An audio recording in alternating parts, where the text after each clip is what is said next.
बच्चे ये वाला क्वेश्चन कंप्लीट करो। तो मैंने यहाँ पे क्या लिखा था, ये तो यहाँ तक तो हो गया था ना हमारा। 4 cos² 9 - 1 को लिखा था cos² 9 की जगह 1 - sin²9 मल्टीप्लाई करके ये आ गया था 3 - 4 sin²9। और मैंने ये फॉर्मूला यूज़ किया, sine 3 theta 3 sin theta -4 sin³ theta. Sine theta common लिया, फिर साइन थीटा को बच्चे नीचे लेके आ गया, तो ये आ था 3 - 4 sin² theta equal to sine 3 theta by sine theta. ये वाली चीज़ कई जगह बनती हुई दिखेगी, 3 - 4 sin² थीटा, ठीक है। और इसको मैं साइन 3 थीटा बना सकता हूँ। कैसे कैसे बना लोगे, इसकी जगह आप लिख सकते हो साइन 3 थीटा बाई थीटा लिख सकते हो। या अगर कहीं पे ये बन जाए तो 3 - 4 sin² थीटा, मान लो ये आ गया। आप इसको दिखेगा नहीं कि क्या करें इसमें, तो साइन थीटा से ऊपर नीचे मल्टीप्लाई करो। साइन थीटा ऊपर करोगे 3 sin थीटा -4 sin³ थीटा, तो ये ऊपर वाला क्या बन गया, साइन 3 थीटा, ठीक है। ये जनरली क्वेश्चन के अंदर ये चीज़ नहीं माइंड में क्लिक नहीं करती है, इसलिए मैंने पहला पहला जनरल वे में बताया क्वेश्चन ये, ठीक है। थोड़ा सा लंबा हो गया था, लेकिन मैंने इसको इसीलिए बताया क्योंकि जनरल चीज़ें आप कर सकते हो, ये अगर आपको आइडिया हो तभी कर पाओगे। चलिए नेक्स्ट है बच्चे हमारा, नेक्स्ट टर्म थी 4 cos² 27 - 1। इसको आप कैसे लिखोगे, देखो इसमें क्या करना होता है, इस वाली चीज़ में यहाँ पर इसको मैं ऐसे लाया, बाकी ये भी तो सेम ही है। अरे भाई 4 इसमें 4 इसमें, cos² एंगल बदला है बस, बाकी अलग। बाकी ये भी सब कुछ सेम ऐसे ही आएगा, ये भी बस क्या होगा, एंगल कैसे बदला है 9 का 3 टाइम्स। बस यहाँ भी हम पूरा नहीं करेंगे बच्चे, पूरा करके देखना चाहो देख सकते हो। ये आएगा, ये भी ऐसे ही साइन 3 थीटा ऐसे ही आएगा, 3 टाइम एंगल। अरे 27 का 3 time 81 by sine theta sign 27। अगली टर्म लो बच्चे, अगली टर्म ऐसी है हमारी 4 cos² 81, 4 cos² 81 - 1। इसको भी कैसे लिखोगे, sine 3 theta theta 81 3 into 81 243 by sine theta sine 81। Last वाली टर्म लिखो, लास्ट वाली टर्म 4 cos² 4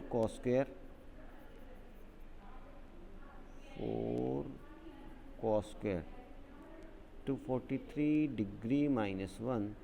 इसको लिखे बच्चे sine 3 theta 243 into 3 927 729 degree sine 81।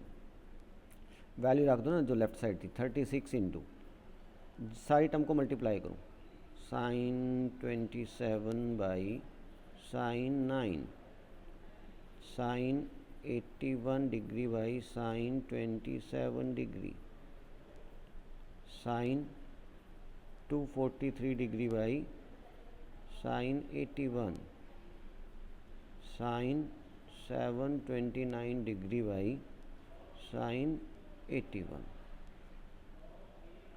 ठीक है बच्चे, कैंसिल क्या, साइन 27 साइन 243 साइन 243, अरे आगे 243 आएगा ना, क्या कर दिया यार, यहाँ 81 थोड़ा ही आएगा, साइन 81 क्या आएगा, साइन 243, यहाँ पे आएगा आगे भी साइन 243।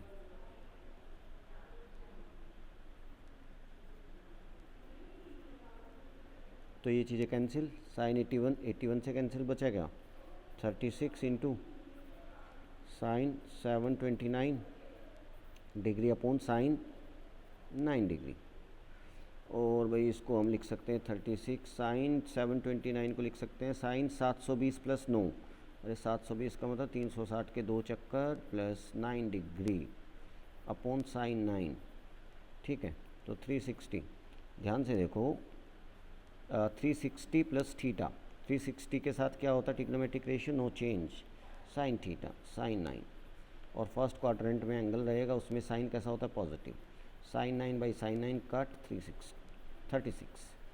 ये आंसर है हमारा। चलिए नेक्स्ट एक ये फॉर्मूला कर लेते हैं, एक और है रेंज निकालने वाला, इस पर भी डायरेक्ट क्वेश्चन आ जाते हैं। कहाँ पे गया ये वाला, पहले तो ये कर लो भाई, ये टेबल याद रख लेना। Domain and range of trigonometric function, sine sine cos tan cot sec cosec. Sine और कोस का डोमेन क्या होता है? आर। टैन और कोट का डोमेन क्या होता है? R minus 2n+1 pi by 2, n belongs to Z integer. Cot का डोमेन क्या होता है? R minus n pi. Sec का डोमेन क्या होता है? R minus 2n+1 pi by 2। Cosec का डोमेन क्या होता है? R minus n pi, n belongs to Z. Sine और कोसेक दोनों की रेंज होती है -1 to 1 क्लोज इंटरवल। टैन और कोट दोनों की रेंज होती है आर, और सेक और कोसेक दोनों की रेंज होती है आर -(-1 to 1), मतलब माइनस इन्फिनिटी से लेके -1 तक, यूनियन 1 to इन्फिनिटी।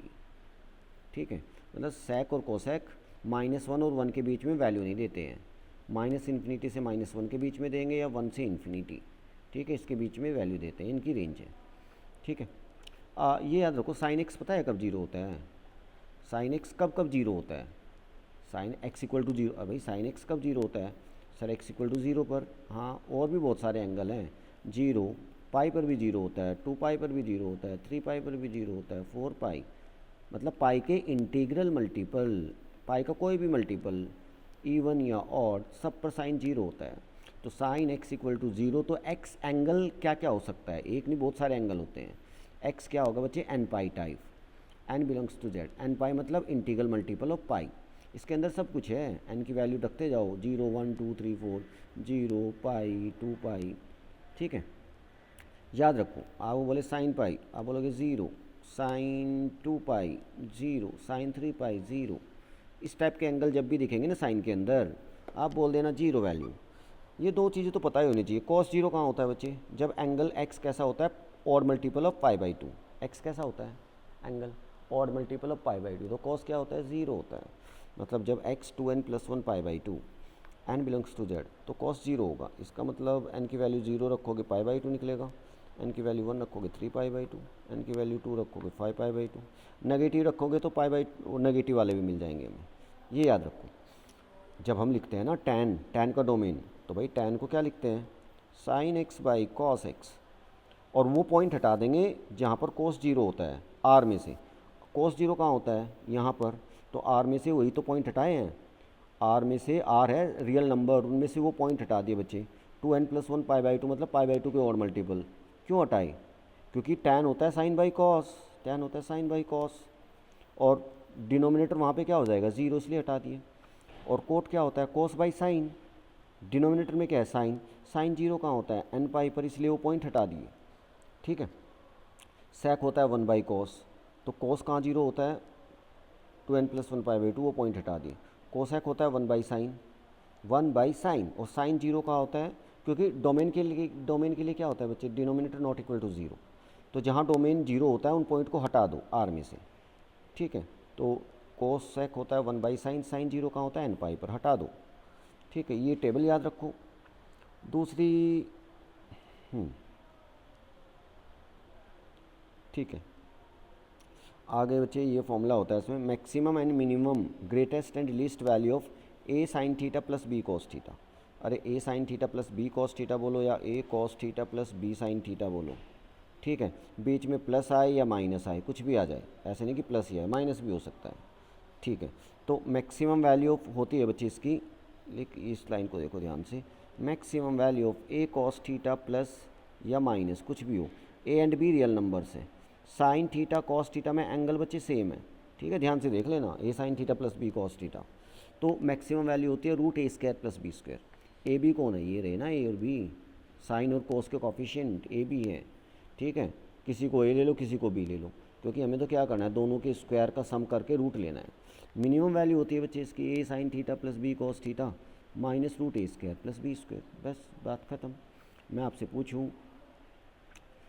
पूछूं कि sine theta plus cos theta, इसकी मैक्सिमम वैल्यू क्या आएगी? मैक्सिमम वैल्यू क्या आएगी बताओ? मैक्सिमम कितनी आएगी? अरे ए कितना है यहाँ पे? ये है ए, यहाँ पे ए, यहाँ पे 1, और बी कितना है? 1, तो मैक्सिमम वैल्यू क्या आएगी बच्चे? Root a square plus B square, 1 square plus 1 square कितनी आ गई √2। मिनिमम वैल्यू क्या आएगी माइनस का √2। ठीक है, ये sine theta plus cos theta expression की मैक्सिमम और मिनिमम वैल्यू है। जैसे question find the maximum value of 2 sine theta minus cos theta, तो मैक्सिमम वैल्यू क्या आएगी बच्चे root a square plus B square. Root a कौन है यहाँ पे, अरे कौन है भाई ये, और बी कौन है यहाँ पे ये। बी में आप बोलो कि सर इसको -1 ले या +1 कुछ भी ले लो, ठीक है एक ही बात है, आप प्लस बना लो यहाँ पे और ए को ले लो -1, कोई फ़र्क नहीं पड़ेगा। ठीक है, तो हम जनरली और ऐसे समझ लेते हैं, यहाँ पे प्लस बना लो उसको। अगर आप प्लस बनाओगे मतलब 2 sine theta minus cos theta को 2 sine theta plus -1 cos theta ऐसे बना लो। ठीक है, तो ए कितना है 2, बी कितना है -1, स्क्वायर होना है इसलिए फ़र्क नहीं पड़ेगा बच्चे कुछ भी। 2 का स्क्वायर प्लस बी -1 का स्क्वायर। ठीक है, तो कितना आ गया √5 मैक्सिमम वैल्यू आ गई। ठीक है, इसकी मैक्सिमम वैल्यू देखो कैसे निकालेंगे। यहाँ पे the maximum value of this for any value of theta. बच्चे यहाँ तो कॉस थीटा लिख रहा है 5 साइन, लेकिन यहाँ पर क्या है एंगल अलग अलग है। ठीक है, तो फॉर्मूला नहीं लगा सकते इसमें, एंगल को सेम बनाए कैसे देखो। यहाँ पे मैं पहले लगा रहा हूँ साइन ए माइनस बी वाला formula, sign A minus B, sign A cos B minus cos A sine B. तो बाकी सब ऐसे ही, साइन π/6 साइन कॉस π/6 कॉस 30 √3/2, बाकी सब ऐसे ही साइन 30 1/2। तो फिर मैंने क्या किया 5 को अंदर मल्टीप्लाई किया, ये यहाँ पे इतना बनेगा और इतना बनेगा। ठीक है, कॉस थीटा की टर्म यहाँ से और यहाँ से इकट्ठी कर ली, कॉमन ले लिया, तो ये बन जाएगा कॉस थीटा कॉमन आने के बाद ब्रैकेट में 3 माइनस का 5/2 और कॉस थीटा के साथ आ जाएगा 1/2 कॉस थीटा। साइन थीटा वाली टर्म बचे ये रही हमारी। तो ये देखो यहाँ पर इस फॉर्म को ध्यान से देखो, क्वेश्चन यहाँ पे एंगल सेम आ रहा है ना, कॉस है साइन है, एंगल सेम है। एक टर्म को तो कॉस का कोफिशिएंट ले लो आप ए और साइन का कोफिशिएंट ले लो आप बी, किसी को ए भी ले सकते हो। ठीक है, ऐसे नहीं कि साइन का कोफिशिएंट ए लें या बी लें, एक का कोफिशिएंट ए ले लो, एक का कोफिशिएंट ले लो बी। तो भाई बी हो गया मैंने मेरा 5√3/2। अब फॉर्मूला लगा दो मैक्सिमम वैल्यू का, क्या होता है ये वाला √a² plus B square, solve करके आंसर आ जाएगा। ठीक है, तो ये इसकी मैक्सिमम मिनिमम वैल्यू याद रख सकते हैं, ये भी क्वेश्चन में यूज़ होती है। तो भाई इतना ही रखेंगे आज।